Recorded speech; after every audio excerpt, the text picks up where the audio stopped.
Are we ready? Jerry in the band? No, I can't stop.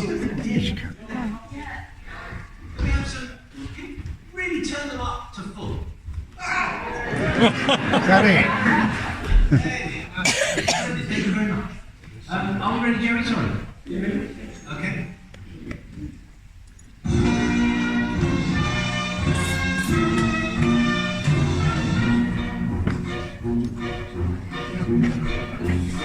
We present I'm Sorry I Haven't a Clue, the antidote to panel games.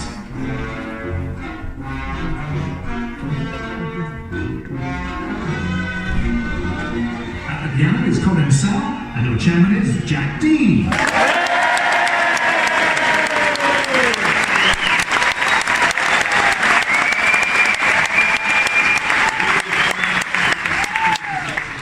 Portsmouth, proud to be England's best ferry port. Actually not fair, it's after New Haven, Felixstowe, Harwich and Dover. Before James II was deposed by the Glorious Revolution of 1688, William of Orange braved the stormy crossing from Holland to land here with an army. His exhausted men a few miles north and fought the Battle of Eastleigh to win control of the town. I'd rather wished he hadn't bothered. The city's long association with the Navy is apparent from its pub names, such as the Royal Ark, the Broadside Inn, the Trafalgar Tavern, and the Lord Nelson Arm. Writer Rudyard Kipling was born in India, but grew up from the age of 5 in Campbell Road here. A bright boy with obvious talents, Kipling suffered severe headaches caused by his brain growing too fast and being compressed by his skull. Fortunately, their family doctor knew the cure, which was to shrink the brain with a subscription to the Daily Express. Hampshire's county town of Winchester is about 30 miles north of here. Winchester frequently comes top in surveys as the nicest English city to live in, but after Brexit-related concerns about imports from Europe, the town suffered essential food shortages, with shops being stripped bare by locals panic buying wild basil pesto. Winchester College is the exclusive public school founded by Edward VI in 1552, famed not only for its academic achievements but also its outstanding sporting prowess. When the 7-year-old Jacob Rothschild arrived there in the 1940s, he wanted to play golf, so wrote home asking for a set of clubs. His father bought him Wentworth St Andrews. Our very own Brooke-Taylor attended Winchester College and recalls how in his first year exams, Tim got an A in science, a B in maths and a C in history. Sadly, it was a spelling test. Victoria was a regular visitor to Portsmouth on her way to Osborne House on the Isle of Wight. The house was donated to the nation after her death in 1901 and became an upmarket convalescent home. One of the most famous patients there was the writer A.A. Milne, with his posher brother R.A.C. Milne. BBC Radio has its digital communications department here. It's they who are responsible for trying to fix those problems on down-the-line discussions that plague the Today programme. And just this week there was a lengthy delay on the line, marring a live interview with Harold Wilson. The Reverend William Rowland served as vicar of St Mary's Church here for a remarkable 62 years, performing an estimated 9,000 baptisms, despite suffering from Tourette's. And by the time he retired, the Portsmouth Telephone Directory had the longest C&F sections in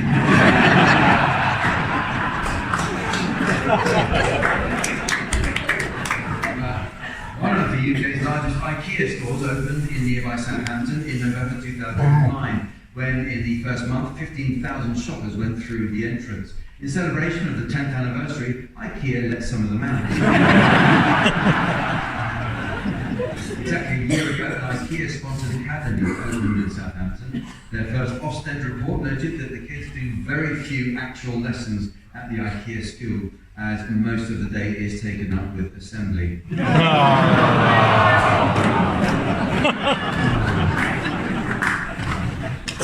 The renowned orchestral conductor Kurt Monsieur lived in in semi-retirement in neighbouring South Sea. Even in his 80s, he continued to perform occasionally, refusing to allow the onset of the tremors to prevent him from conducting until he had a really severe attack during the William Tell overture, and the entire violin section burst into flames. It's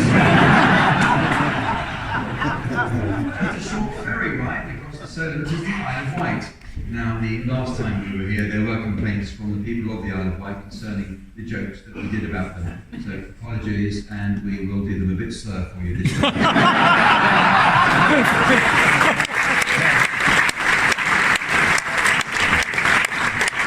Not alone in being a bit slow on the uptake when it comes to comedy. Let's meet the teams. On my right, Tony Hawks and Brooke-Taylor.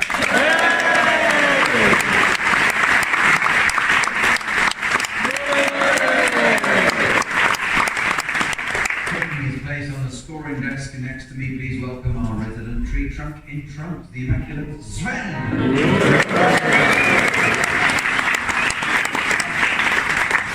We start this week with some new additions to the Uxbridge English Dictionary. The dictionary is essential for learning the correct use of similar words. For example, many people don't know the difference in meaning of the words ratchet and wrench. Well, a wrench is a hand-operated metal tool commonly used to turn nuts and bolts, whereas ratchet is what I found in my dressing room cabinet. Meanings of words are constantly changing, so suggestions please are any new definitions you may have spotted recently. Rachel, you can start. Hyperbolic, extremely large testicle. 2. Buttercup, get ready for an injection.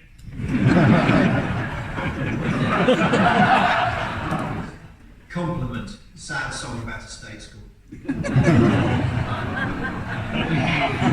your time. Piccaninny, Conservative Party leadership contest.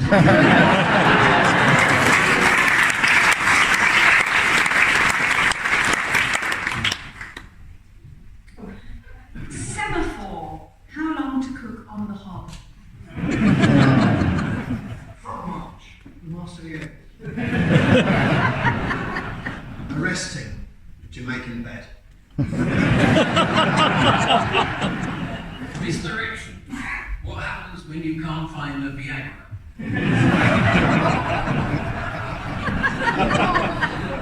Affable, not a whole cow.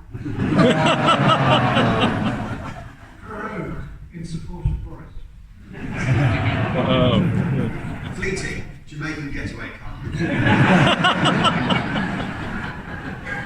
Disposition, where I am right now.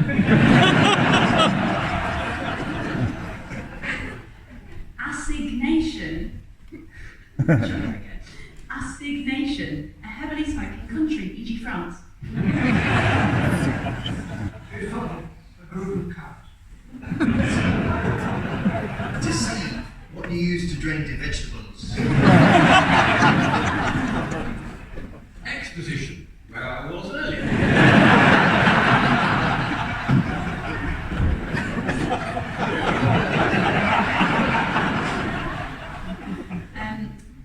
Gujarati, it's looking you like painting. Moricot, what Mr. Humphries would not want to release his subject. Gloating, Jamaican torch.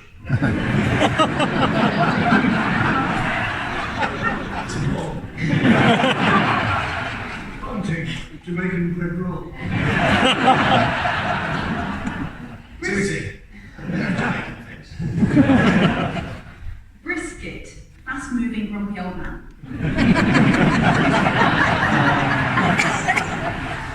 Pinto, give me a call. Pogo, to use a general. Irrigate, here is a fence. Dilemma, phone call to Nanny McPhee. Claustrophobia, fear of Father Christmas. Unisex, what students are having when they should be studying. Cardio, knitwear in a folk song.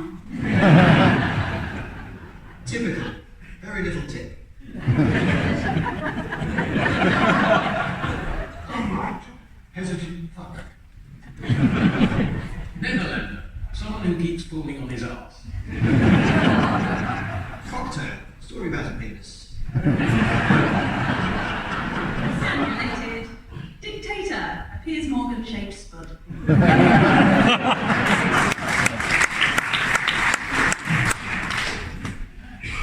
the teams are going to sing along to some well-known songs now in the round called Pick-Up Song. Thomas Brigstock once starred in the West End musical Barnum. It was a show that did for Marx's musical theatre career. Sorry, I'll read that again. It was the show that did for Marx's musical theatre career. No, apparently the sentence fell down.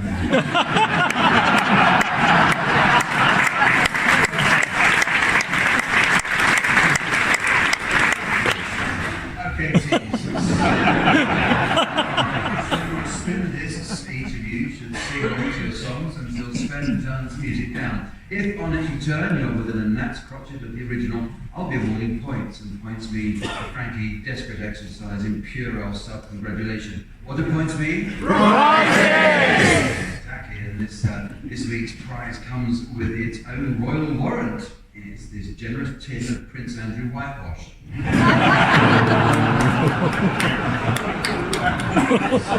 I'd like you to start, and I'd like you to accompany the village people singing in the name.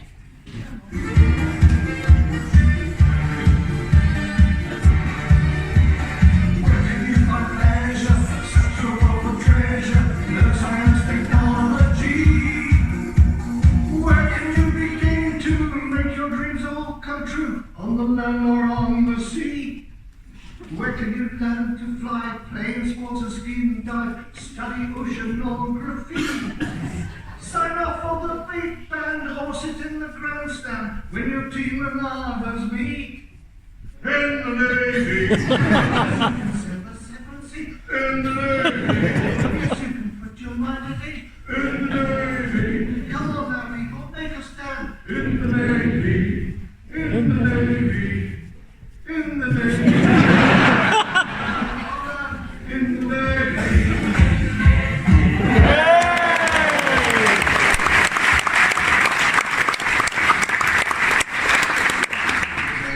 Accompanied by some of the audience here, of course. We now know where the cheap seats are. Okay, so you're next, Marcus. I'd like you to accompany Jamaican rapper Sean Paul singing his hit single, Get Busy. Shake that thing, miss, gotta shake that thing, miss, and I better shake that thing, yeah, Donna, Jordy and Rebecca, woman, get busy, just shake that booty non-stop, when the beat drop, just keep swinging it, get jiggy, get crunk up, fucking it, anything you wanna call it, oscillate your hip, but don't take pity, me want to see you get live on a rhythm when you ride them in lyrics and provide electricity, yeah, nobody can tell you nothing, can you don't know your destiny, you sexy lady want power with us, in a car with us, another war with us. In the club, they wanna flex with us, they get next with us, they can vex with us. From the day we born, jive night with flame, got a coffee name and it's my vein. It's a good girl, turn me on till the early morn. Let's get it on, little man, let's go.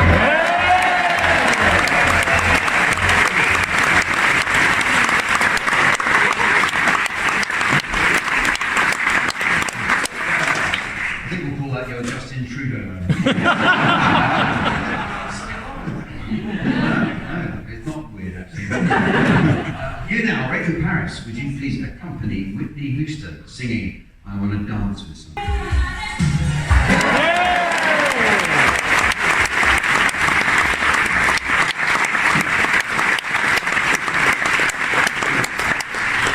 We can make that sound perfectly alright in your head.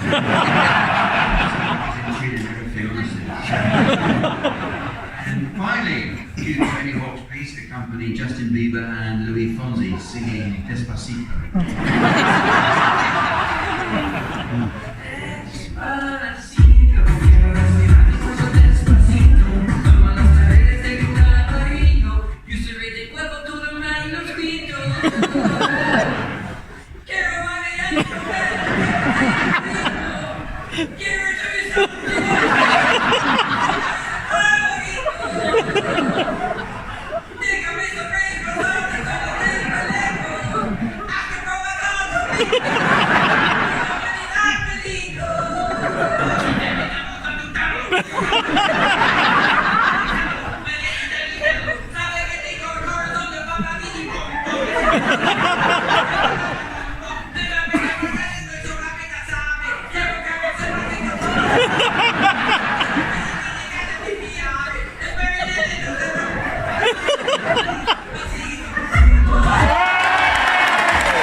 The teams are going to do a sort of acting for us now in the round called Sound Charades. A variation of the old TV favourite. It's clearly the show that featured Mime Master General Lionel Blair. Despite the history buff, Lionel recently travelled to Tolland in Denmark, where he and his wife enjoyed a visit to the world's best preserved Bronze Age fort. After a long day on his feet, Lionel took a well-deserved nap on the soft sphagnum boss. After a long day on his feet, Lionel took a well-deserved nap on the soft sphagnum bottom off. One more time, and then we'll move on. After a long day on his feet, Lionel took a well-deserved nap on the soft sphagnum moss of the peat bog. That didn't work either. Come back to that. Tim and Tony, you're to start, please, and your title will shortly be displayed to the audience via the laser display screen.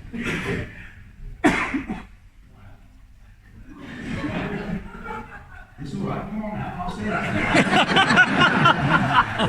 That is the mystery voice. You're guessing this one, Rachel and Marcus, and our audience may care to clap if they think that Rachel and Marcus are getting warped. Off you go, please, Tim and Tony. It's a film, and it's one word, and it goes like this.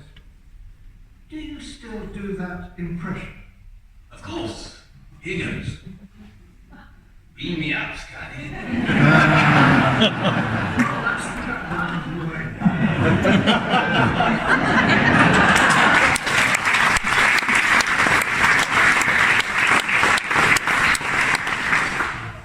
Lazy bones? Beam me up, Scotty. Star Trek. Get out of the way. Well, that's out of the way. Kirk gone. Dunkirk!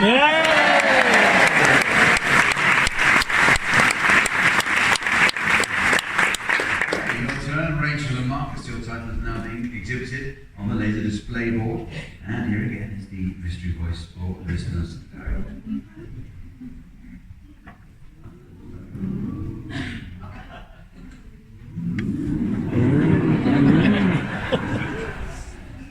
This is a film.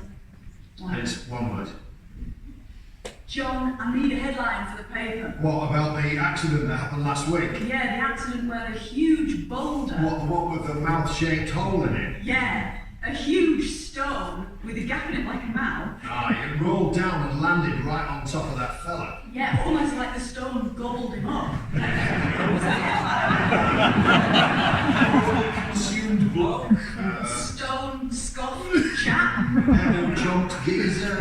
No, keep it simple.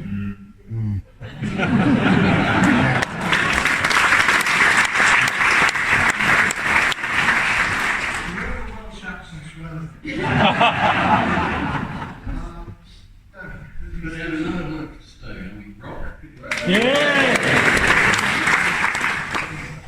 It's like 8, rock 8.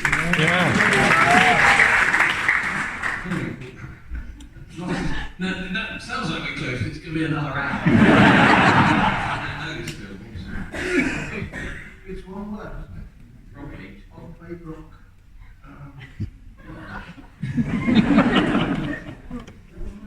Did you say it was one word? Yeah. It is. The film title's one word, yes. Right, you pass. Is it more than one word then? Well, sometimes, yeah. The film title is one word. No, you were right where you were before. It's sort of rock 8. Yeah.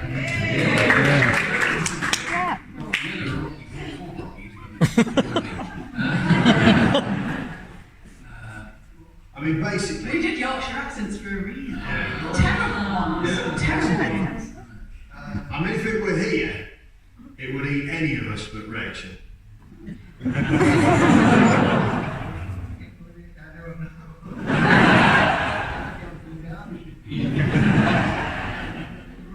Look, chap, geezer, male person.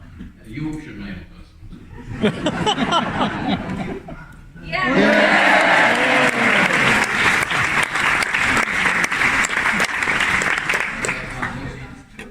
Yeah, it doesn't count because he came by accident. As it fills up. So that made that last for another 5 minutes. Well, let's try another round because we're having such fun. Here's a further title going up on the lazy display board for you, Tim and Tony. Once again, the mystery voice is the play. Okay. This is a TV series, and it's 2 words, and it goes like this. Yes. Hello, I see you brought the family. Oh yes, the Bob boys. Say hello, Keats, Shelley, Browning, and Blake. Yes, you've named them all after poets. It was my wife's idea. She's mad about poets. Crazy about them. Her pet name for me is Longfiddler. I see.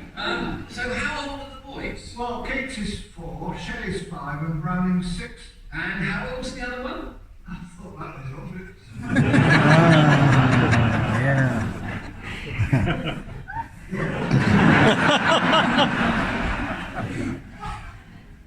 Our turn to get you back. Yes. Would you like us to tell you the program? Yes, that would be great. Poets. There was Yeah. Keats, Shelley, Poets. Browning, and the last one is more Blake. Blake. Oh, Blake 7.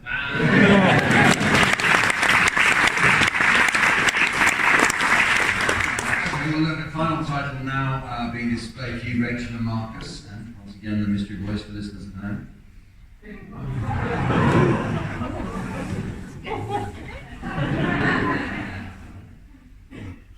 Arthur. It's Arthur in it. Sharon? Oh yes, sorry, yeah. It's a film, and it's 2 words this time. Arthur, it's Arthur in it. Sharon hardly recognised you. What have you been doing with yourself all these years? Well, you know that dog over there? What, Harry? Yeah, Harry. Well, I've only been bringing up the bloke he belongs to.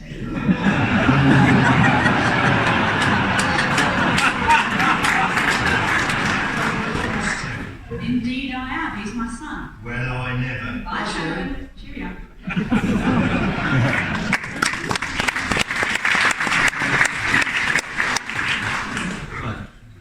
Were they Yorkshire as well? No, Derbyshire.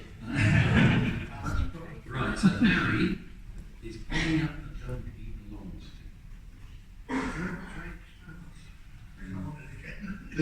The dog is Harry. Yeah, the dog's called Harry. Harry. Harry. 2 words for Harry. Harry. Something Harry. I've been bringing up the bloke he belongs to. No, Harry.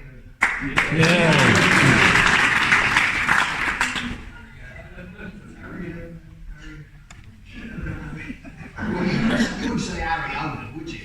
If you were pointing at him, you'd say, look, there's Harry's Owen. Something Arizona.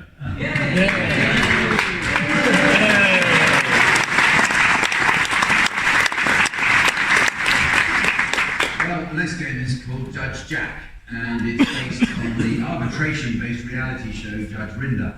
The show is hosted by Robert Rinder, who began his legal career as a barrister in 2003 and ended his legal career hosting Judge Rinder in 2009. The show's light-hearted format has been sold around the world, from France, where it's known as Le Jugement, to Iran, where it's known as Death Without Trial.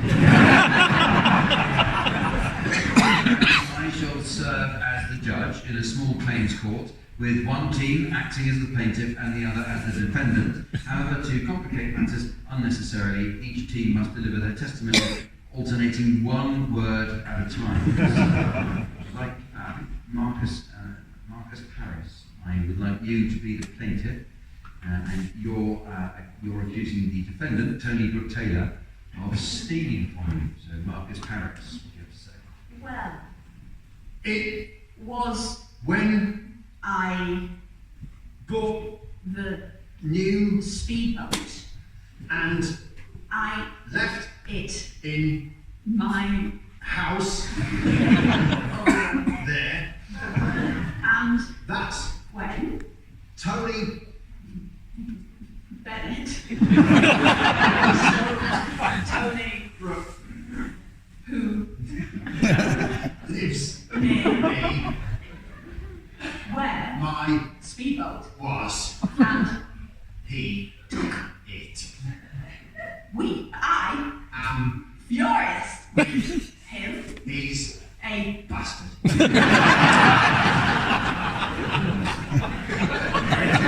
Taylor, in your defense, what do you have to say?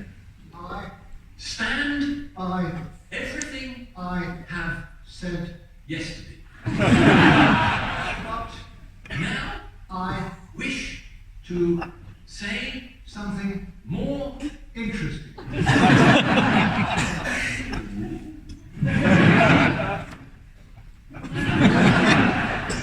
Sorry, I have with my trousers. but That's nothing compared with what you did to my best, speaker which is not yours, it is mine, it is mine. I Had another speakers before that might confuse because it is yours. so You say that that speedboat is, yours, but it's clearly got mine name written on it. no what is your name. Marcus, Paris I wrote it on it with my biro. So is that right? Was the boat clearly marked with the name Marcus Paris written in biro on the side of it? certainly Not. Marcus Paris is a case. You didn't write Marcus Paris on the side of the boat with a biro.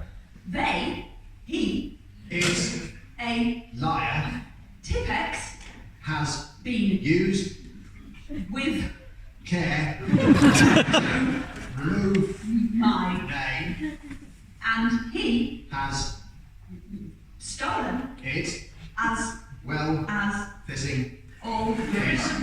piss. The trousers. You covered the name Marcus Paris written in biro on the side of the speedboat. You covered it with Tipex, but that would have surely washed off in the water. The speedboat. That's a silly thing to to say. It's not silly. I'm the judge. You say that would wash off in the water. Well, Look, I love, you. That's maybe. I'm trying to get out of the bottom of this, but I'm saying that the Tipex would have washed off, and also so would have the name Marcus Paris. Is that not the case? Biro and salt water, not a good mixture normally. well, Biro can resist water, if you cover it in glue. And did you cover it in glue? No.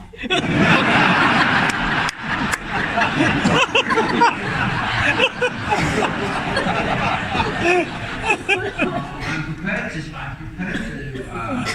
say that you may be right that the Tipex would have washed off the water, but not the name. And I say to you, Tony Brooke-Taylor, that the speedboat clearly had the name Marcus Brickstock, the name Marcus Paris written on the side in biro, but you took it anyway.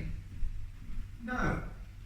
What We did was put a large amount of glue of the boat which tipped it into the sea and killed several small but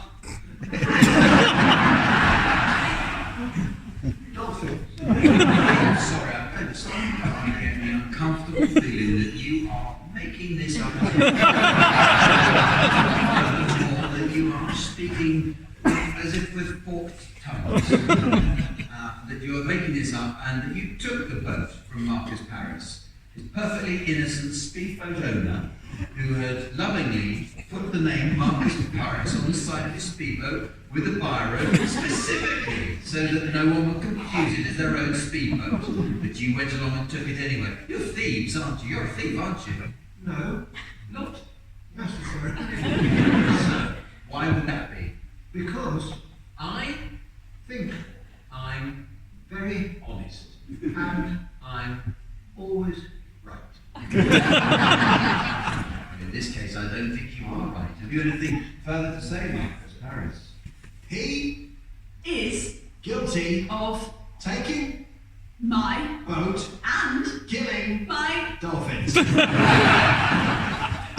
you have to say? Anything further than that? You took the boat and you caused harm to the dolphins. We Wish to apologise for any injury to the dolphins. but They were bloody stupid. I'm afraid I've heard enough of this.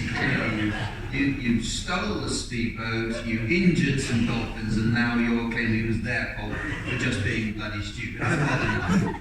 And I find you, Tony Brooke-Taylor, guilty of the theft of the speedboat, and you have to, as a punishment, fuck off.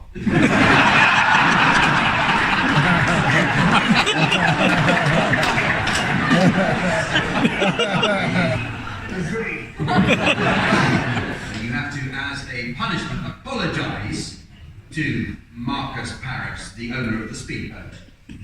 No,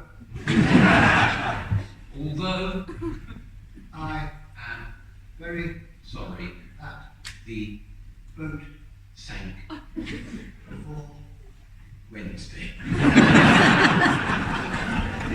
Right, the court adjourned.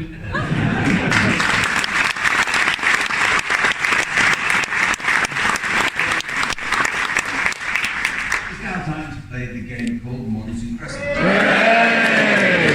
First, I notice our in tray is buckling under the weight of the letter. Mrs. Trellis of North Wales. She writes, "Dear you and yours, none of my family can stand your show. Best wishes, me and mine."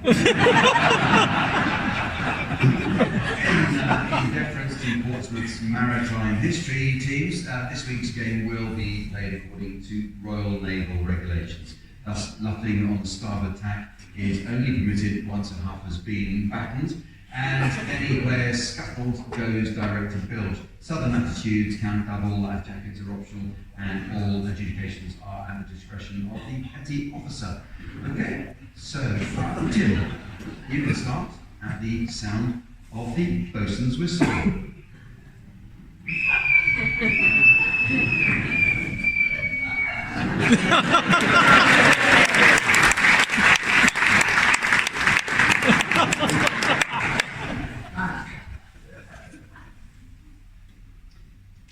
Tim. I'm sorry. No, please. Thank you. Wilston Green. That's quite impressive.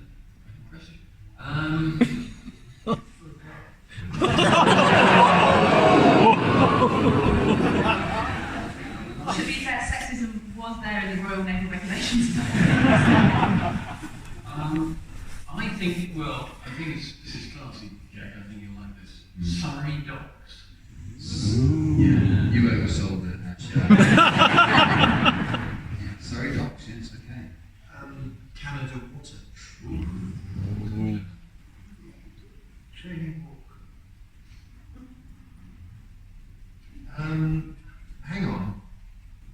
If you're laughing on a starboard tack, I can't do that yet. Yeah, no, exactly. Your half hasn't been battened, so. Well, you're right to question that, Marcus.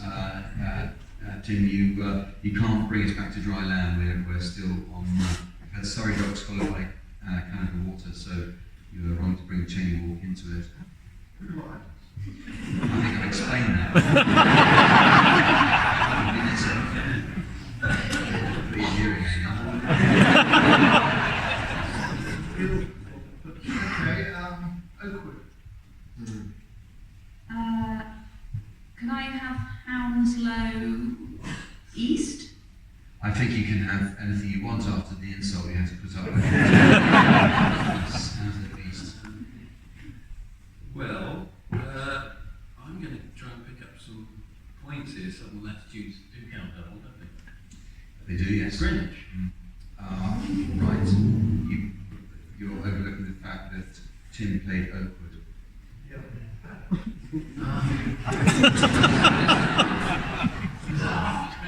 It takes you out of the correct latitude. It was Hounslow East, wasn't it? So I could go Heathrow Terminals 1, 2, and 3. You can, yes. Oh, we should say Hounslow West. Doesn't leave me a lot of options, does it? Ealing Broadway, I think. Ealing Broadway. Yes, neatly done, neatly done. Pimlico. Yes.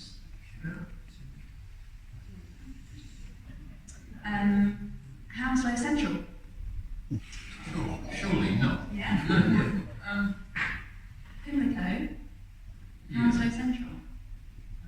Not in a straight line, but. I'm being a bit thin, aren't No, you're not. I? Hexham Rye. Peckham Rye, you have, yes. That obviously means you've dropped anchor. This is the way I'm sitting. Then Liverpool Street. Liverpool Street, nicely cleated.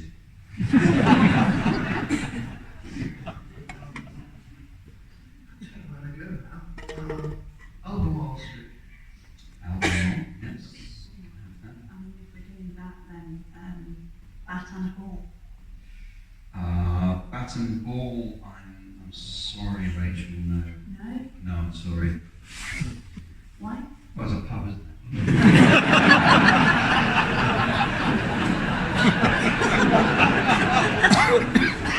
Be sticker about it. And, yeah, right, Temple?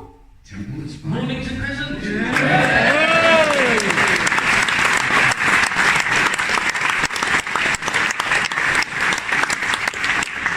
Well, our next round is called In Their Own Words, and it reflects the life and habits of well-known personalities.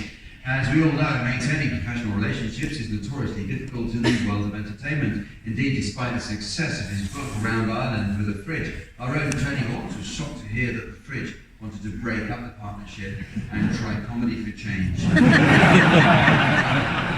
Okay, so I have here the words of none other than Sir Elton John, culled from various newspaper and magazine interviews. However, some of the more crucial words have gone missing, and I'd like you teams to try to fill in the missing bits. So here we go. As a piano player, my hero was Jerry Lee Lewis. When I saw Little Richard at the Harrow Granada, he played the piano standing up, but Jerry Lee Lewis went one further and Played it sitting down. he actually jumped on the piano. The £1 million black Yamaha piano I use on tour today is so advanced it has a screen installed. It's invisible to the audience but can deliver messages to me. Last Wednesday on stage I was getting... Homes under the hammer, but I like those two he said I was getting messages about the Liverpool game.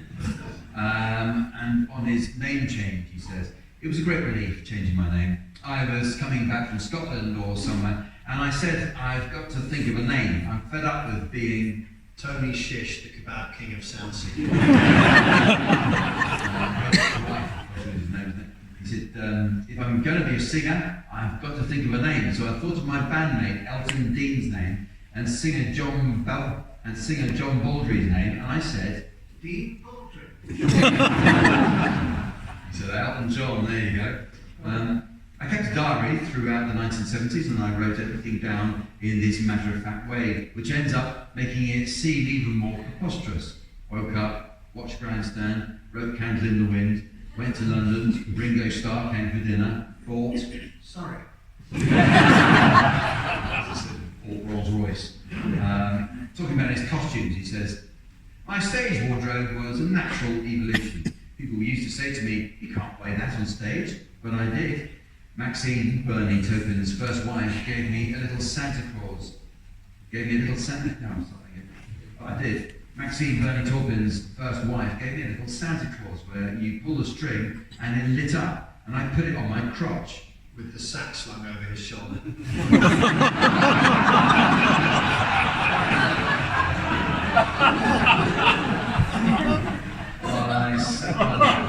Santa Monica Syria. The subject of sexuality. I think it was at school that I first realised I was school. I was sexually very immature. I didn't have sex until I was told to. 23, and that was with Myself. a man. And Watford, he's talking about Watford now. I've supported Watford FC assiduously since I was a child, but they were never any good. When I learned from a journalist that the club was in financial difficulties, I offered to do a benefit gig at the ground. In return, they offered to make me An AstroTurf wig.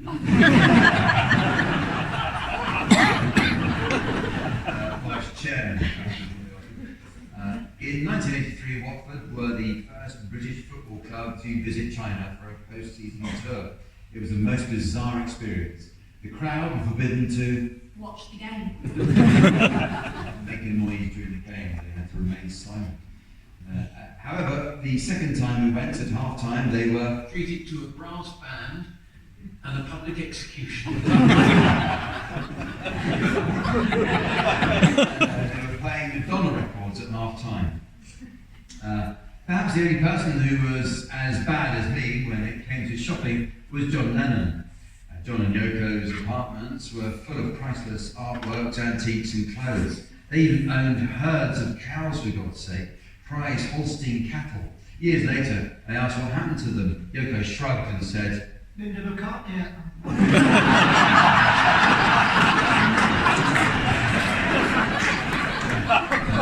Yoko shrugged and said, "Oh, I got rid of them, all that mooing." Once I was at the Sherry Netherlands Hotel with John Lennon, and we were both on coke. At 3 a.m, there was a knock on the door, and we looked through the peephole. It was Andy Warhol. We both stood there, paranoid, and whispered, "It's a wig." Him in.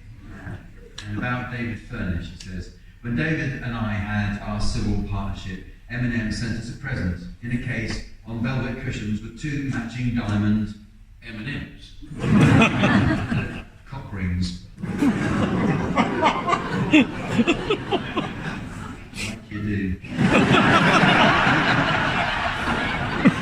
I do like to tour, but I know I'll be coming off the road before too long, and David has put a plan in place. Before that, it was like, oh, I'm going to die on stage, like The team from I'm Sorry I Haven't.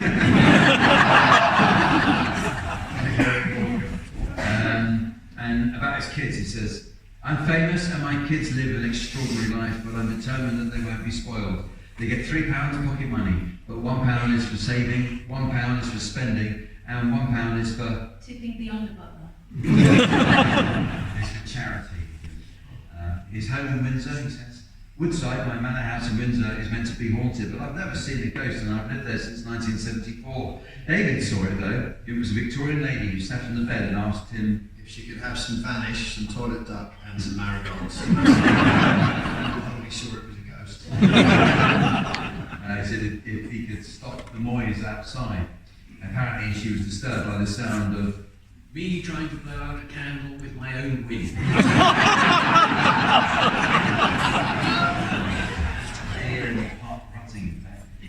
tantrums. These days I don't do the tantrum so much. It's usually only when I'm really tired or Not tired at all. really pissed off. I had a screaming row with someone once before going on a TV show in America. I was shouting down the phone, "You're effing useless, you're effing useless." In fact, that was The speaking clock. my manager.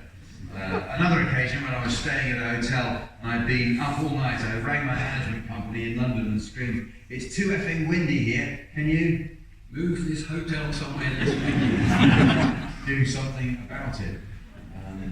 I don't have an iPad, iPhone, computer or cell phone. It's pathetic. I didn't even know how to work an...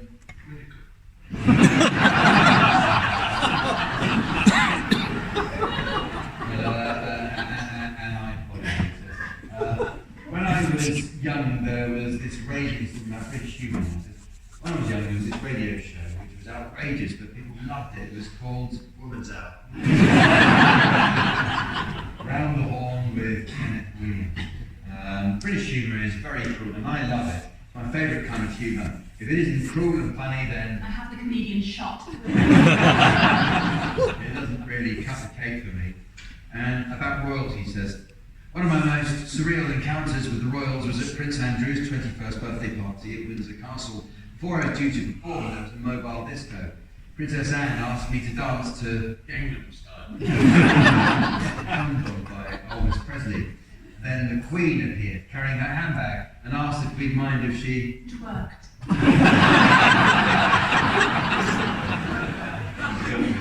The Queen is not at all like her public image. At another party, I saw her approach Viscount Lindley and ask him to check in on his sister.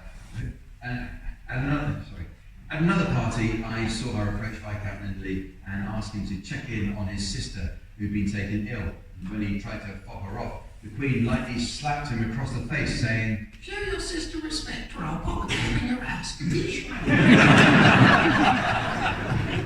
saying, don't slap, argue slap, with slap, me slap, I'm slap the Queen. I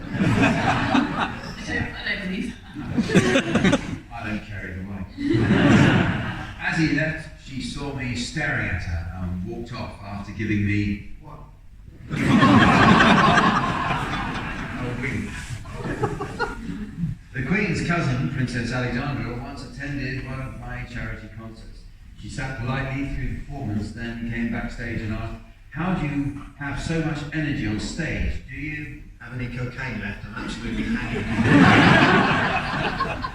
take a lot of cocaine?" He said, "I managed to mumble a shaky denial. First time I performed for the Queen Mother, I went to dinner at our Royal Lodge in Windsor Great Park, sat at the piano and... She lay along the top, smoking the fat. Afterwards, she insisted we dance to her favourite record, which turned out to be an old Irish drinking song called sexual healing. Slattery's Mounted Fruit. I danced with her and she said, "I suppose You know what's out of the question. I suppose you meet some unusual people in your line of work." Well, it's now time for a quick round called Garden or Bedroom. And when asked about the subject of gardens, legendary wit Oscar Wilde famously remarked, "Nope, I've got nothing on gardens." Recently, a poll revealed that the county of Hampshire is the #1 gardening hotspot of the UK, but then the poll moved back to Warsaw, worried about Brexit. So, in this round, teams, I'd like you to come up with examples of phrases likely to be overheard both in the garden and in the bedroom. You can start, Marcus. I had that cut back a week ago and it's already doubled in size. Tim. Oh, what a lovely bush. Rachel. Is there more length on that hose?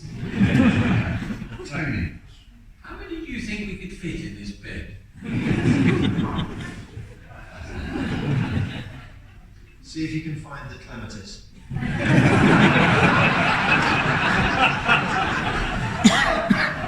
Just planted it in peak.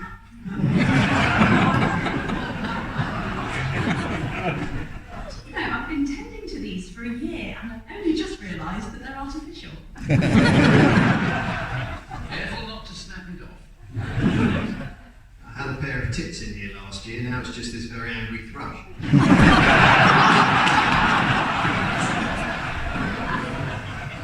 This rose doesn't do well in a bed, but loves its upcasting.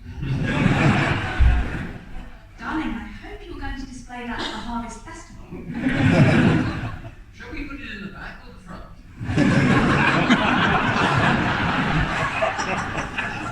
just keep going. You let me know when your truck's full. What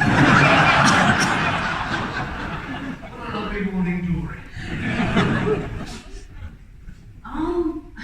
I'll deal with the front while you tend to the back. You don't often see daisies out at this time of year. Bob Flowerdew said it was the reddest one he'd ever seen. Have a sniff of this. I'm a bit worried I've overtrimmed. This needs walking. If I don't keep it really moist, it just withers, I'm afraid. Would you like me to take this up for you? We should really get stuck in now while we've got the energy. Is that your dipper? I have a man in twice a week. Good, well, it's now time for the round called Swanee Kazoo. You'd be surprised to learn that the great Leonard Bernstein once wrote something for kazoo. He wrote, "No kazoo." In this round, team, I'd like to use performance which combines the ambrosial breeze of the Swanee whistle with the barnyard burp of the kazoo. At the piano, we have Colin South. I would like you to know he doesn't just provide piano accompaniment, but has worked across several disciplines. He even wrote the arrangements for The English Patient. Drop off at AE, drop off at AE, then leave in a corridor for 48 hours. Tim and Tony, you can start, and I'd like you to provide us with a rendition of Tristan Shout by the Beatles to feature Tony Hawks on the kazoo and Tim Brooke-Taylor on the Swanee whistle.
I'm reading some school handwriting. I'm sorry, I will start again.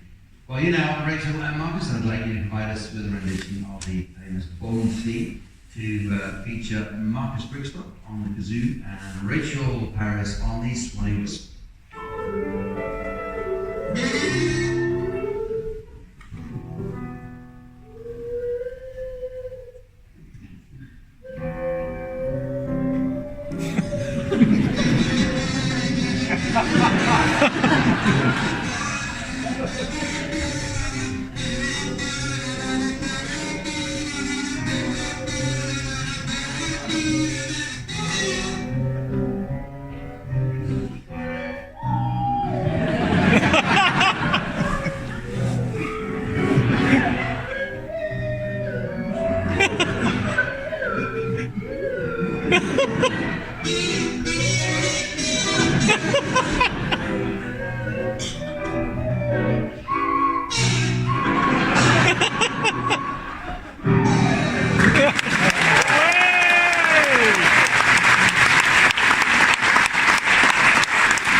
If you'd like a framed photograph of Colin Sell, I'm told there's one in the skip outside his office.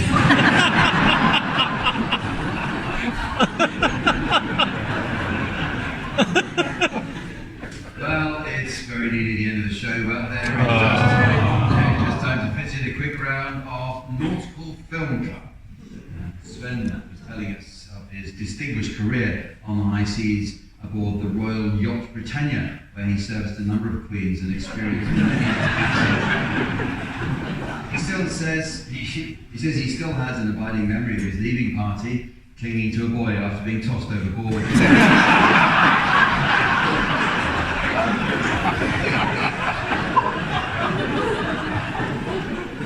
this round, teams, I'd like you please to suggest titles of films likely to prove popular with nautical folk. You can start this one, Rachel. Reservoir Dogs. Tim. The men who stare at boats. Marcus. The Master and the Furious, Tokyo Driftwood. Tony. 4 weddings and a funnel. Anchorman. Meet the Dockers. Robocop. Pedalo with a lovely walk. Love for Sales. There's something about Mary Rose. Some like it yacht. Oars. For a few dollars mooring. With sail and eye. Sailor, sailor, sailor, spy. Starring Tom Cruise. Oars 2. You know where I'm going next. From Dusk Till a Dawn. 10 Things I Hate About You, boats. Ferry Bueller's Day Off. 12 years a wave. Driving Miss Daisy. He's just not that into you. The Punt for Red October. 7 Tides for 7 Brothers. Starring Howard Keel and Ethel Mermaid.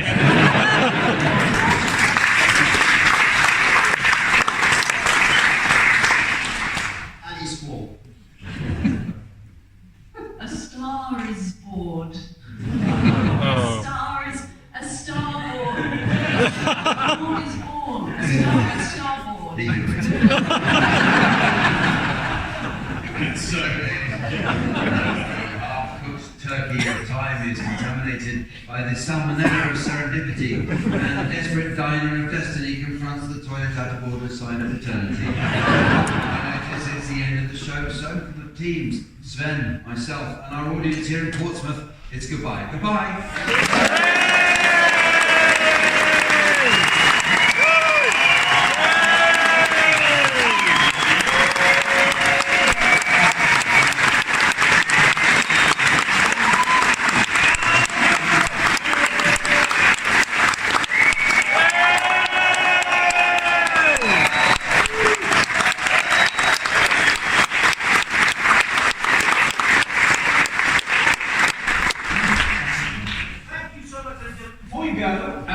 Once more, I have a few things that need to happen again. We have 2 links from the first show that's going to go out, and first is a... Teaser from Yes, what we do the Lionel? We've got a Lionel. We've got another line on the camera as well, so we'll cover that one. Anyway, this is about Lionel Blair, this one.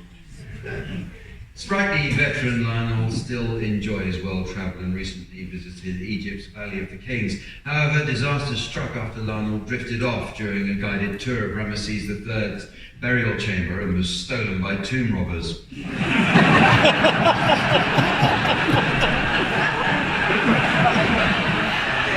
enough, Lionel is now on permanent display at the British Museum. We've done that. Well, it's very nearly the end of the show, but there is just time to fit in a quick round of Cricketers Film Club. Sven's been telling us about a formative first job he had working as a groundsman at the Oval.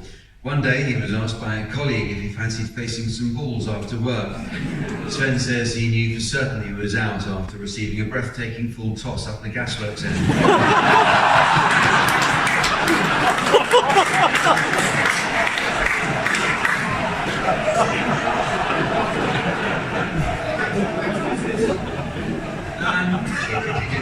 Oh yes, please.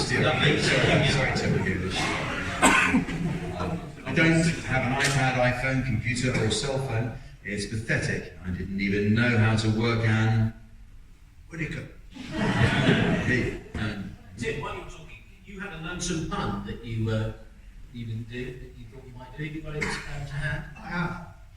Tim's going to do some pun. Tonight on BBC4, a leading genealogist looks into whether legendary American entertainer Bob Hope really might have family roots in East Anglia. That's Norfolk and Hope tonight on BBC.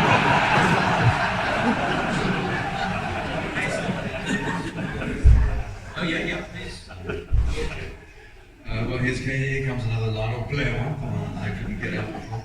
It's sphagnum box. Sphagnum box. He's saying it.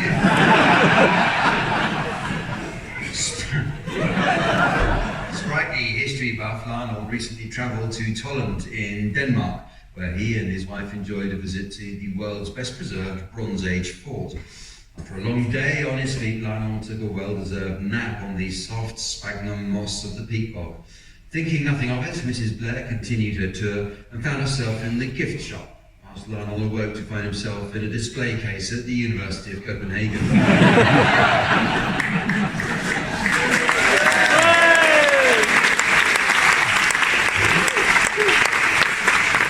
Don't patronise me.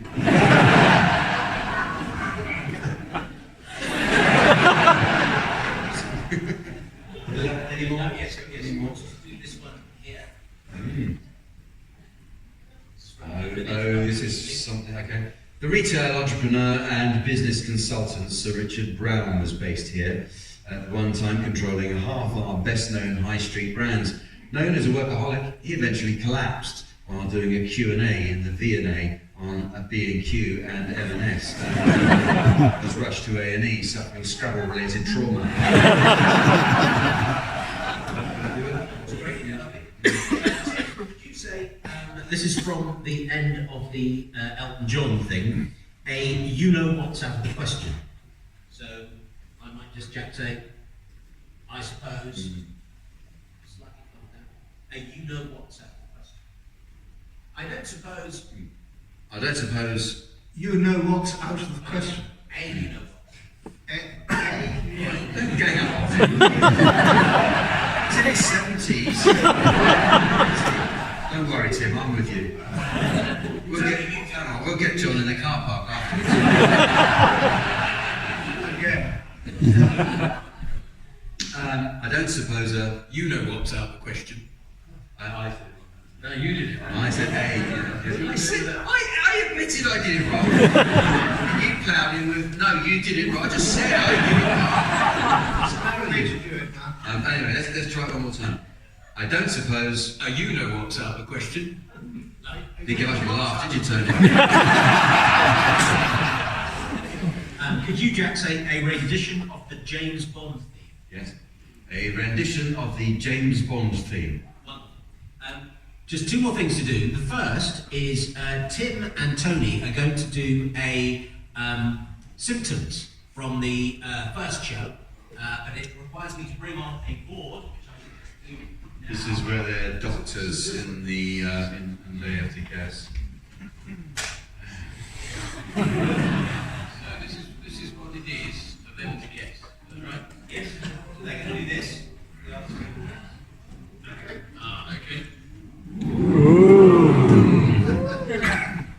Morning, Doctor. Morning. Do have a seat. What's the problem? Hello, I was hoping the reception would be a bit better than that. Don't seem to be on the same wavelength at all.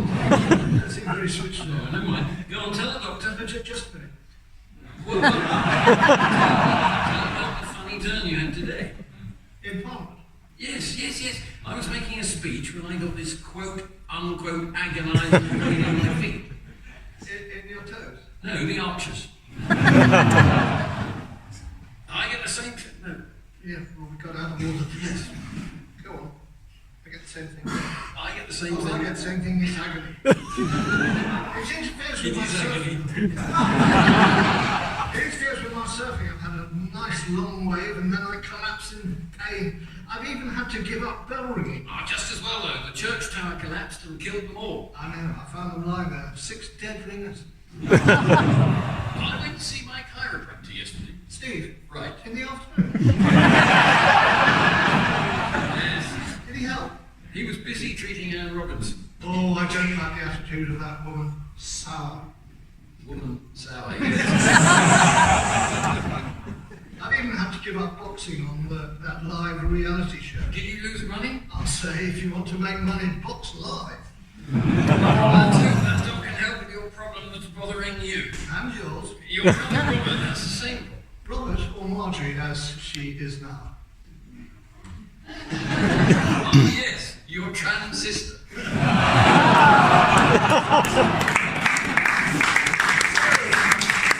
idea what's wrong with this?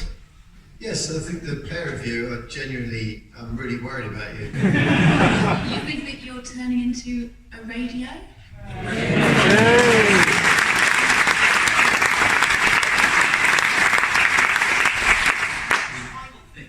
It's a bit of a treat. Rachel had 2 songs that she was brilliant at, and the one song to tune another hour. And you've got I another. just need to get the script from me. I've got the script. Oh! I've got the script. Sorry, I should have.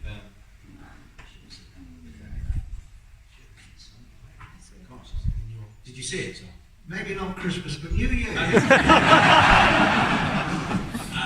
She is going to. Jack is going to introduce it. Yes, and I was about to say that. It's not because you blurted in with it as well. It sounds strange with you saying it on top of me. And finally, Rachel, I'd like you to sing the words of I Know an Old Lady Who Swallowed a Fly to the tune of Gloria Gaynor's I Will Survive. Yes, okay. And finally, Rachel, I'd like you to sing the words of I Know an Old Lady Who Swallowed a Fly to the tune of Gloria Gaynor's I Will Survive. I know an old lady who swallowed a fly. I don't know why she swallowed a fly. Perhaps she'll die. I know an old lady who swallowed a spider that wriggled and jiggled and tickled inside her. She swallowed this spider to catch the fly. I don't know why she swallowed a fly.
Just behind the third beat, you know. Once you've gone in, you're just stuck with it. And that, ladies and gentlemen, you'll be very relieved to hear is that. Please extend a very warm round of applause.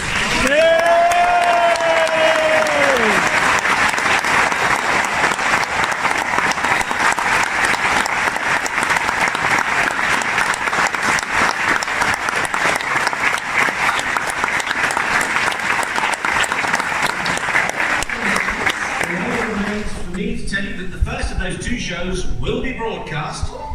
Well, you will be broadcast. The Monday, the 25th of November. So do make a note of that and tune in on the 25th of November to listen to yourselves laughing along, often in places you didn't remember. Good night!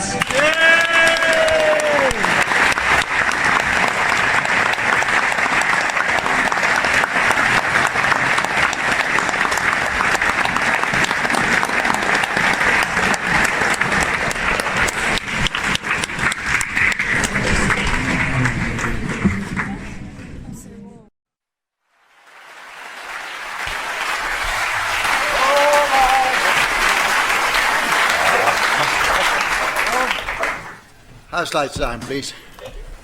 Oh. Was it a good interval? Best bit so far, wasn't it? You didn't change it.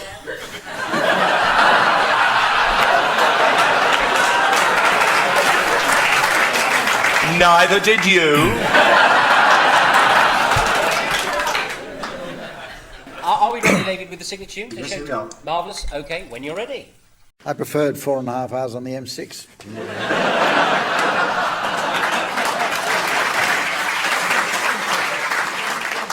What a lovely audience you've been. Thank you very much. And he really meant that. I didn't mean it. No, I did. Mornington Crescent was the... Marvellous. Keep that child quiet. Yes, Mornington Crescent. Wait a minute. Right. There was a printing mistake in the script. It's actually website, not websit. I thought that was intended. Yeah, I did. So did I. It made me laugh. Right. Yes. I just read what's here, I don't know. These bureaucrats. It sounded like the sort of thing Humph would not get quite right. I beg your pardon. Right, do it again. But he'd only pretend not to get it right. We have an email from a Mrs. Trellis of North Wales, who's visited...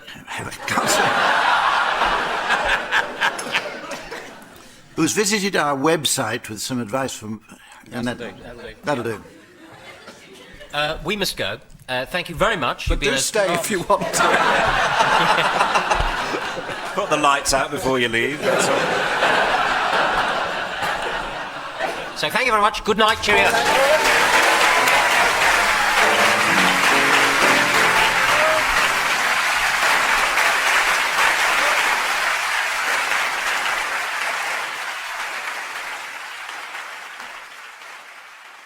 I'm Sorry I Haven't a Clue Live was produced by John Naismith for BBC Radio 4 and is published by BBC Audio Books. Finally, we're often contacted at Feedback by listeners who have pressing questions they need answered. Michelle Higgins is a fan of the panel game I'm Sorry I Haven't a Clue, and she wants to know... How do they do the research for one song to the tune of another? I have visions of the writing team laboriously trying out potential combinations to the despair of those within earshot. Feedback reporter Kathleen Griffin asked Graham Garden, one of the show's inimitable panellists, and John Naismith, its producer, for a straight answer to this question. Fat chance. First, here's a sample of one song to the tune of another. Your turn, Graham. Would you please sing the words of the Teddy Bear's Picnic to the tune of Charles Aznavour's She?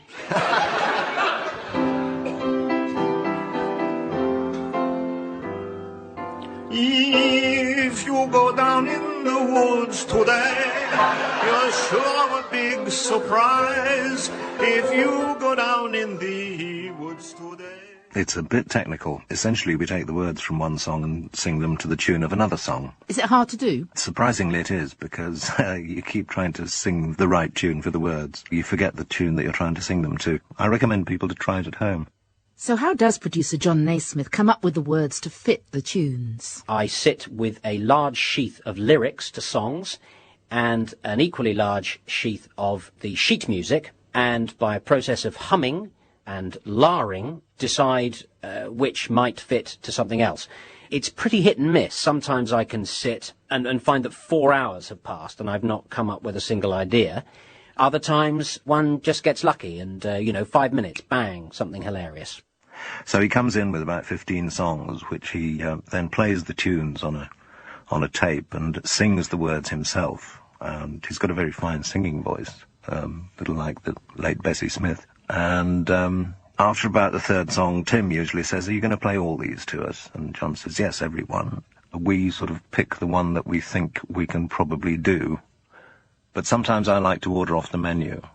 I'll do some of the words he's selected, but to a different tune to the one that he's chosen. And he gets a bit cross about that. Watch them, catch them unawares. See them picnic on their holiday. See them gaily glad above. They love to play on the shore. A second question flooded in, not from Mrs. Trellis, I'm sorry I haven't a clue's regular correspondent, but from what may be her distant relative, Miss Pergola in East Anglia. What has happened to sexy Sven? I think we should be told. If you don't remember Sven, here's how Humphrey Lyttelton introduced him. And it's with some distress that I have to inform you that the lovely Samantha, who scores for us, has been unfortunately delayed on an all-girls working holiday in the Caribbean, generously funded by a nice man in Soho. Please welcome, due to a bit of a mix-up at the agency, the very lovely Sven.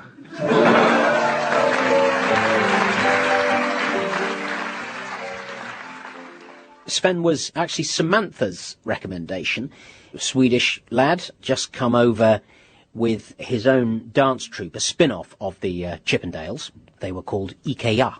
What happened to him? He's still around. He's running a boarding house in Brighton, but he still comes out and does the show for us now and again. Always a welcome visitor. I think the BBC struck a deal with him in a similar manner to those struck with EastEnders actors who decide that maybe they'd like to try pastors new, but don't want their characters to be killed off just in case things don't work.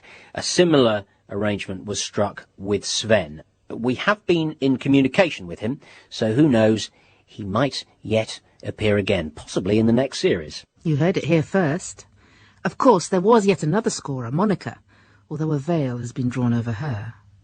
The real star of the scoreboard is the one and only Samantha. And happily nestling down on my left hand as usual, please welcome our fragrant scorer, the ever-lovely Samantha.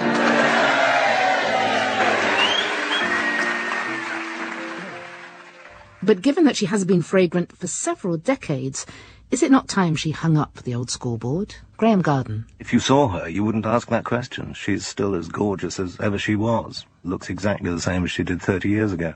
There was one occasion when both Sven and Samantha appeared on the same show, but why did they need two scorers? Well, that's what we realised after the experiment was over. As a result, one team actually won twice, and that very much confused our sort of faithful listeners who do keep score at home.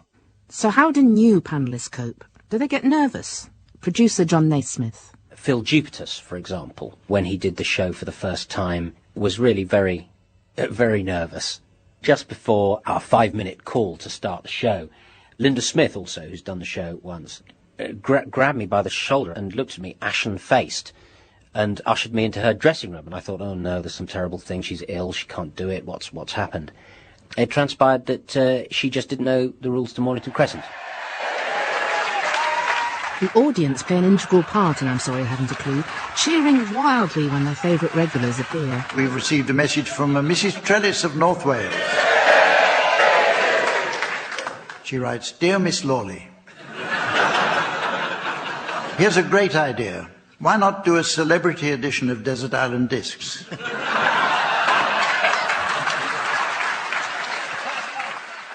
What does surprise me sometimes is in Mornington Crescent, when they applaud some of the moves, or even gasp, all together in unison. There's a reaction from the audience, which is very hard to understand or describe.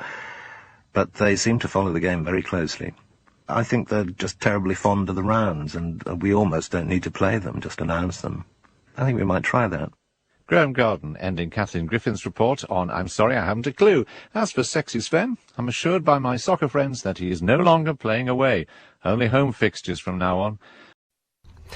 Now, did you know that Barry Cryer actually chaired 3 shows in the first series of I'm Sorry I Haven't a Clue before he settled into the role of panellist, the only time in his life when he was delighted not to get the job, which of course went to Humphrey Lyttelton. Let's hear him now in conversation recorded on the 25th of March 1999. Man known, loved and relied on by so many of us in the entertainment business. Indeed, a producer once said to him, talking of a script, I don't want it good, I just want it tomorrow. Well, in this case, he got it the next day, and good. Today, I'm in conversation with Barry Cryer.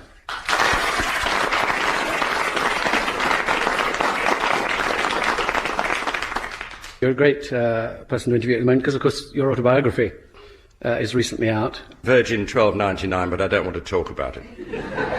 It seems, I have to say, reading it, like a slightly lonely childhood. Yes. My dad died when I was about 5. My elder brother, who was 9 years older than me, disappeared into the Merchant Navy, and then he came back home to Leeds, and it seemed to me at that age that he disappeared again immediately. He went came down to London to work as a civil servant. So it was just me and my mum, yeah. And of course, going to school, presumably that was a fun experience. Oh, yeah, yeah. Little local school run by the Newman sisters, yes. One was called Hilda, and the other one wasn't. I can't remember it.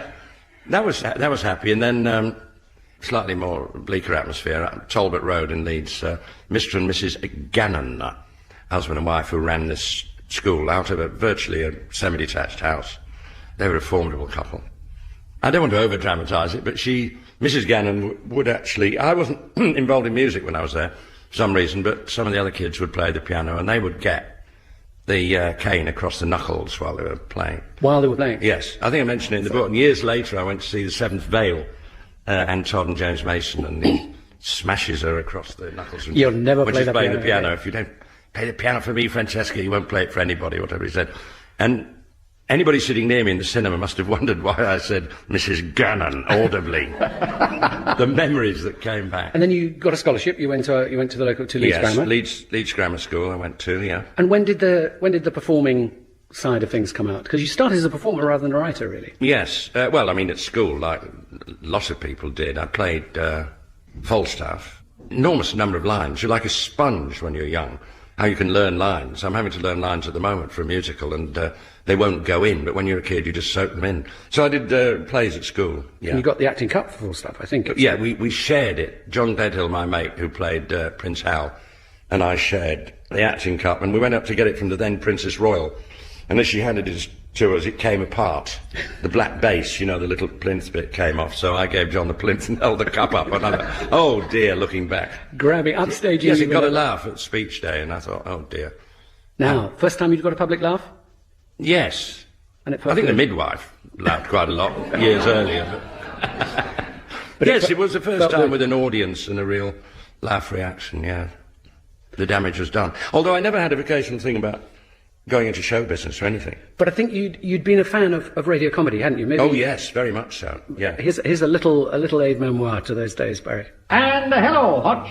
What are you doing with the face as long as Izzy Bond's top note? What do you mean by spreading the tale that I'd come into money? Well, you shouldn't wear mink corsets and a banana skin coat. You even offered to put a ring on my finger. Well, I couldn't get at you, big toe. You got your boots on. I'm impervious to further insults from a stupid nincompoop. Are you suggesting that I'm nincompoopus mentis? I shall sue you for state and kidney paupers. What are you talking about? The law. Everything you say will be taken down, mended and put on again. Now, you're not going to ask me what Tommy Handley was like to work with, are you? I was going to ask you how you brought his career on, Barry. How you No, used to listen to him. Endless puns and jokes. He was from Liverpool, the spiritual home of so many great ones, and he was so fast. The humour is dated a lot now. If you listen to an old Itmar, you might not sort of hold your sides with mirth, but you just got to admire the sheer skill and the speed. The technique is there. And Ted Kavanagh, who wrote them, virtually invented the idea of catchphrases, filling a show with catchphrases, which never dies. The Fast Show do it now. Any other favourites from that period, Barry? Anything else that really... Max Wall. Did you ever write for him? No, never wrote for him. I was a stagehand at Leeds Empire subsequently, and the great Wall came to play a week in Leeds, and I just... when I should have been working or picking something up, or I would watch him just twice nightly. Just stand. I thought, I want to be you. But even then, I hadn't got this showbiz ambition. But that was just a job I went for, No, but Barry, there must have been some of it around, the very fact you were standing in the wings at the Leeds Variety. Yeah, well, I'd been in the student shows, the rag reviews, and then I was out of work, and I just went back to the theatre and asked for a job. Because you went from school, you did start a university course. Yes, I'm BA Englit failed. My first year results at university betrayed the fact that I hadn't been working. I'm ashamed looking back, totally irresponsible. And a guy turned up in Leeds and saw... To see somebody in the student show, not me, and saw me telling some jokes in something and offered me work. And what was that first work? The work was touring with my mother couldn't speak of this. It was touring with strippers. I think the show was called Nudes of the World, or We've Got Nothing On Tonight, or something. Constant motif in my so-called career, Paul. Now, was this the days where they still had to stand still in they tableau? Had to stand still. So we used to go behind the scenery and try and make them giggle. But in your professional part of the job, you went front cloth, presumably, while they set up the tableau and did your 5 minutes. Yes, I was the bottom of the bill. comic, you did about 12 minutes. Now, talking about the nude reviews, obviously that's how you migrated on, because you ended up at the Windmill, the legendary. I came down to London and on a 17-day rail return ticket, what I thought I was going to do in London in 17 days, I think it was a good deal, the price of the ticket. And on the 16th day, the day before, sounds biblical, doesn't it? And on the 16th day, you created comedy. The day before the ticket ran out, I got an audition at the Windmill.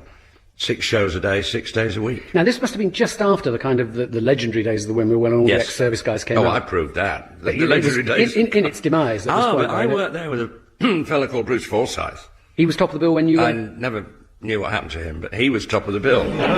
Well, you say that. You're quite right, Paul, prior to... This was 1957.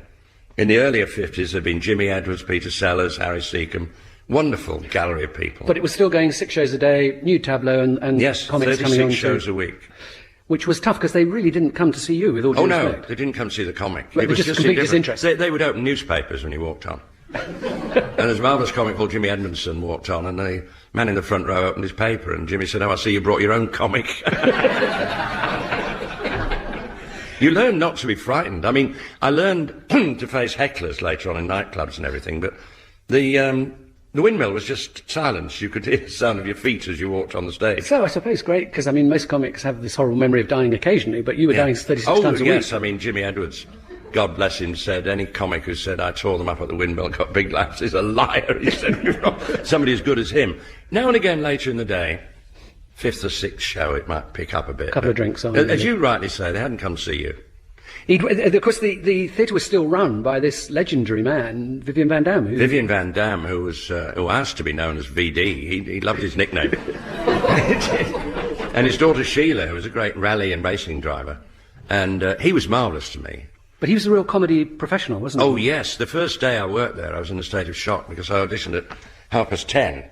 And I was on the stage at 12:30, not knowing what was happening, because he said, "Do you want to work here?" And I said, "Oh, yes," thinking he meant 3 weeks on Monday or next year. And he meant that day. And I went on in my ordinary clothes, and in those days you put pancake makeup on. I borrowed some of that. And I came off after this highly successful silence the first show that day. And I was summoned to the great man's office, and I stood between the fish tank and the desk. And he said, "Do your act for me now. Go on, do it." And he made me do it all over again. And he's saying, "Don't like that one. I know a better one than that. That shouldn't be at the beginning. Put that at the end." And he had me in his office in between every show. Every show. And by the end of the day, I'd almost got a new act. He'd really reshaped and moulded what I was doing. Did that process really start you to think, actually, there's a science to this? You know, there is a... Oh, yes. It was a masterclass with him. Just in one day, it was amazing. And I was there for about 7 months. And he was a sadist, because the shows would run however many weeks. But you wouldn't know if you were going to be in the next show, whether he was still working. And Bruce was going through all this as well at the top of the bill. Yeah, Bruce was the only one who ever worked there. There were honours boards outside, names in gold leaf or whatever. And Bruce was the only comic who ever worked there who had his name on the boards when he was still working there. But even he, I think, got to the point where he said, "I'm going to open a tobacconist." Yes, that's right. He'd been a double act with his wife, and then he became a single act as a comedian. And he said to me one day, he said, "I've got as far as I'm going to get. Oh, I'm fed up with all this." So I said, "What are you going to do?" He said, "I'd like a little shop." And the following year, he got the job as compere Sunday night at the Palladium, which was an enormous break for him. And I bumped into him in Kingsway in London. He'd just been to a press conference for the first... He was very nervous and frightened. He was going to do his first Palladium on the Sunday. Live. And I said to him, "What happened to the tobacconist?" He said, "Postponed."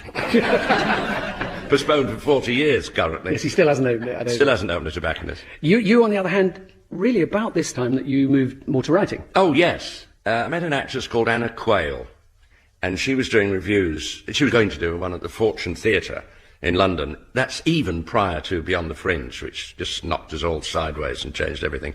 And I wrote 1 or 2 things for Anna in the show, so I was a theatre writer. And then Danny LaRue came in to see the show and said, "Who wrote that?" and asked me to write nightclub shows. And my friend Ted Dix playing the piano. So I became a nightclub writer. Then David Frost came into... I've been so lucky. David came to see that. David came to Danny LaRue's club and asked me to write for him. I became a television writer. So it was a nice sequence. Very lucky. Let's go back to writing. Did you see that back? Because I think at this time you were suffering from extremely bad eczema. Oh, yes. Head to foot job, yeah. There was pressure here, obviously. There was something going on inside. There was something going on, and it all started to disappear when I got married. Draw your own conclusions. I don't know. Do you think that having had that experience makes you...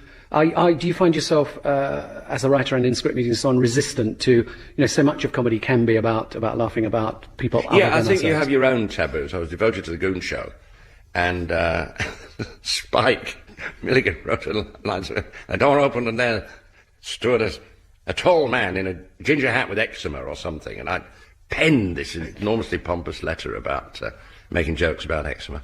I obviously... Well, I don't know, you see, it's what the joke is and who the individual is telling it. I would obviously not react warmly to jokes about skin problems. We all have our subjective reaction. But the taboos have fallen one by one, as you know. You've been working for some years, haven't you? To break these taboos. Oh, yes, indeed. Did Spike reply? I have to ask you. No, it went to the agency. I never heard. I think I mentioned it to him once later. He said, must have got lost in the post. So you got married, and I think actually Danny was responsible for introducing you to Ted. Yes, this was a club called Winston's before Danny had his own club, and there was this girl there who'd been in pantomime with Dan, playing Prince Charming. He was playing one of the ugly sisters, and that was it. And that's where I met Terry, my wife, at rehearsals. I'd never even been in a nightclub, and neither had she.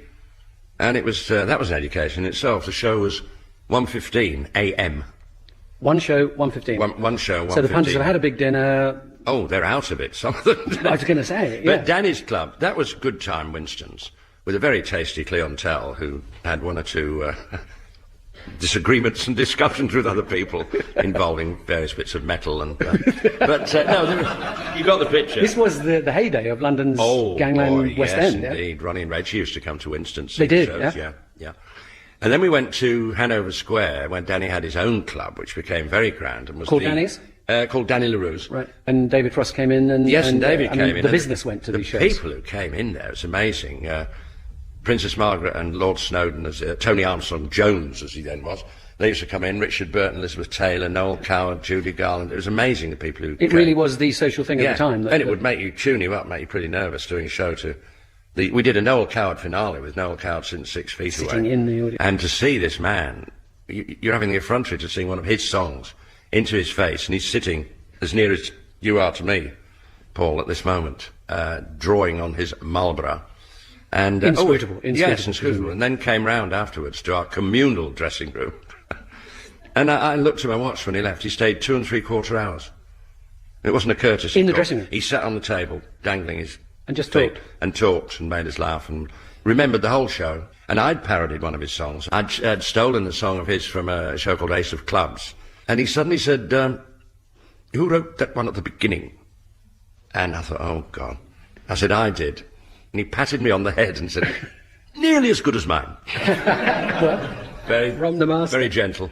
And then, as you say, that led directly, because as part of this social glitterati, in comes the current glittering glitterati, Mr. Frost. Yes, David came in, and then he asked me to join the team on the Frost Report, which is where I met the whole of Monty Python, who weren't yet Monty Python. So this extraordinary group of writers and performers came together under the aegis of David Frost. And by this time, Barry, you're a confirmed writer. You're not performing anymore. Yes, my agent, Roger Hancock, Tony's brother, said, I don't want a writer who gets out of bed at midday with a head full of cotton wool, because I was working in a nightclub at night. So I gave that up and trusted Roger, and he never let me down. And I thought, take a deep breath and become a full-time writer. And went on to write, having written for David and, of course, the Two Ronnies. I think, is it true? Can I just check with you, Barry? As the long-time producer of the Two Ronnies. Did you invent the news desk? I think Jimmy Gilbert, at the time, James Gilbert, said, what are we going to do with these two? People come downstairs, people walk on, and blah, blah, blah. And I think I said news at 10, like two newsreaders at a table. But nobody said, what a brilliant idea. But that's what subsequently happened. And yet for years afterwards... Yes, I lay claim to it, and if anybody's listening to this who disputes it, please ring Paul Jackson. Barry Crowther, who invented the news desk for the Two Ronnies.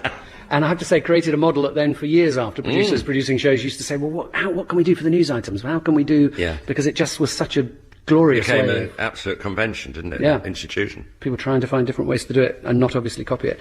Barry, I asked for a list of those you had written for, on a regular basis, and I have to say it's 2 pages long. And the simplest thing is to say I think it's anybody who's ever done a stand-up or sketch show on television in the last 30 years. So I won't read it out, but it is an extraordinary list. We'd lose the will to live if you read it out.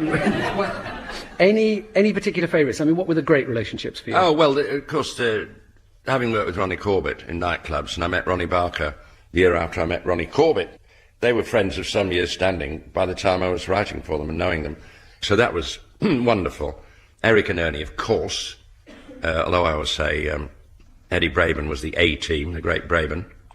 Well, of course, you knew you were in safe hands writing for Eric and Ernie. You knew that whatever happened, it was going to come out good. The Chance other it would be funny. Oh, yes. And Kenny Everett. That was a wonderfully happy Kenny I want to come on to, but obviously the good ones, Barry. Without necessarily naming names, any bad experiences, any that you think I wouldn't go back there? Oh, yes. Diplomatically stated. So you were in the 60s, as you say, absolutely connected, not only to this, if you like, maybe more traditional TV entertainment with the two Ronnies and so on, but absolutely working with Cleese, Chapman, Palin, Palin Jones and so on. How did that work? Did they see you as kind of an elder statesman in some way? David had an amazing sort of, entrepreneurial quality, pulling people together. He's a sort of practicing catalyst, and he gets everybody together. And he put me and Graham Chapman and Eric Idle together to write a sitcom for Ronnie Corbett. And this was absolutely fascinating because Graham and I discovered we've got exactly the same sense of humour, but totally different backgrounds.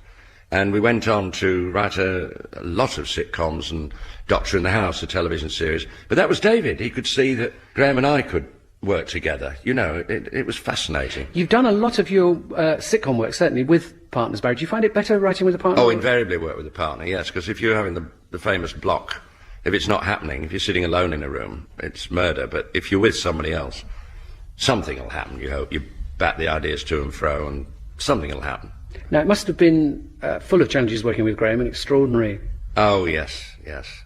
I would go to his house in Highgate, Southwood Lane, and he would be pouring a small amount of tonic into a large vodka, 10:30 in the morning. And then we'd start writing, and about 12 o'clock he'd say, "Ooh, what about an early one?" And that was the day's shot. That was it. We went up to the Angel in Highgate, yes. You got about an hour and a half in. That was it, yeah. It was funny and sad as well, of course, because... But I admired him enormously, because when it became a real problem, he just stopped. Now, I think one of these maybe slightly inebriated lunches led to a meeting with one of your lifelong heroes. Didn't Graham put you in touch or encouraged you to get in touch? Oh, yes. I was a bit slow there, wasn't I? 'Cause wonderful feed, you ought to work for Oxfam. No, I was always going on about J.B. Priestley.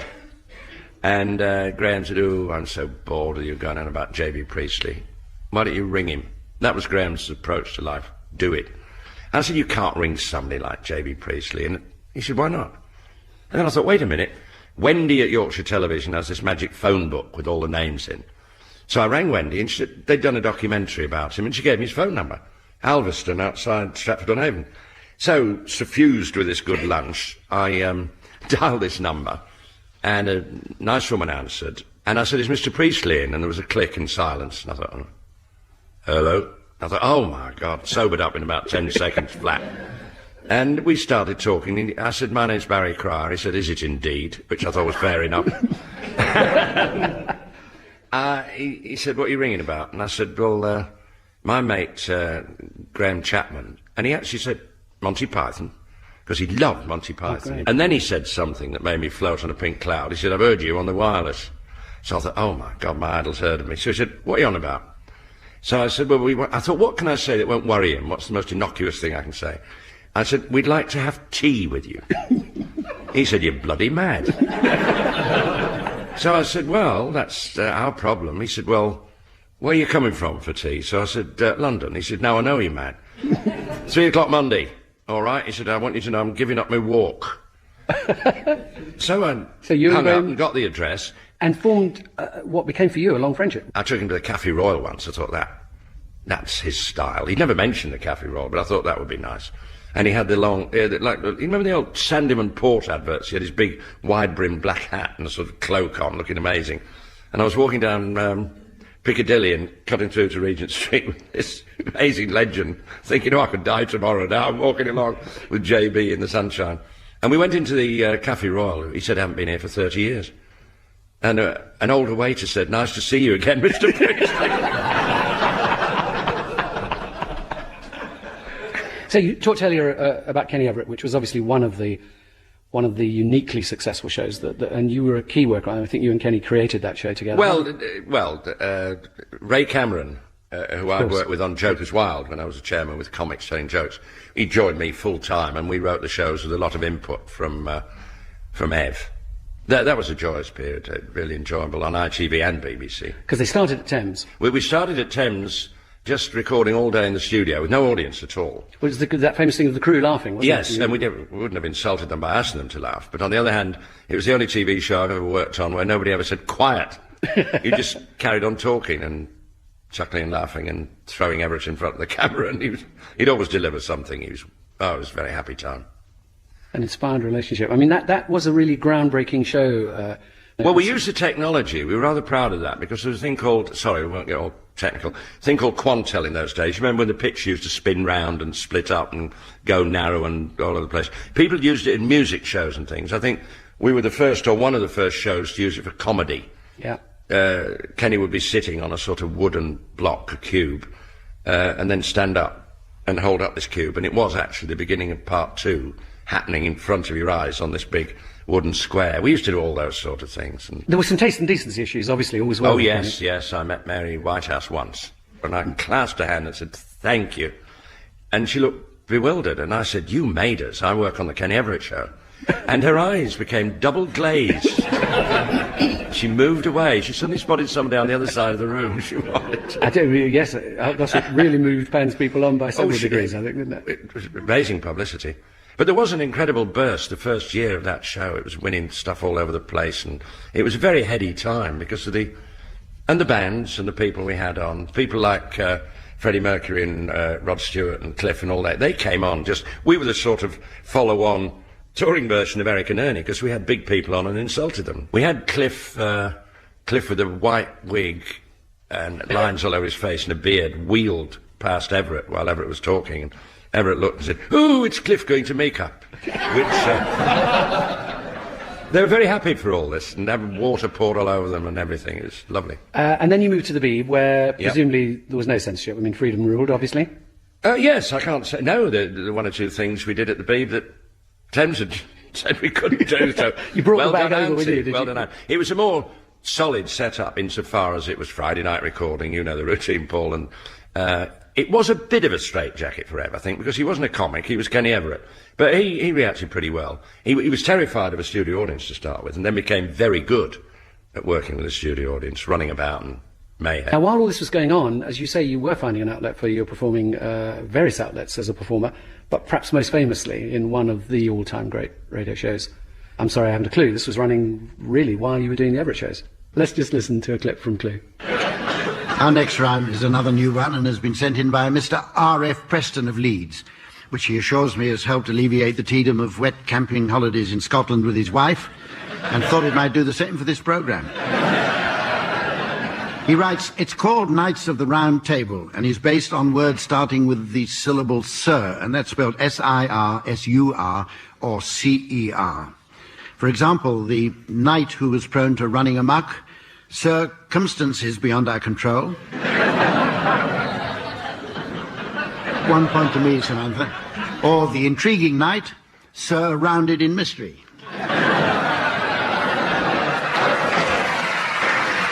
Okay, teams, any other possible? Would it be possible as an alternative we could all go on a wet camping holiday in Scotland with his wife?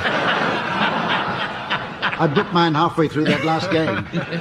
Any other suggestions? Teams? Yes, indeed. I can give you one. The Knight of Rupture, Sir Jekyll Appliance.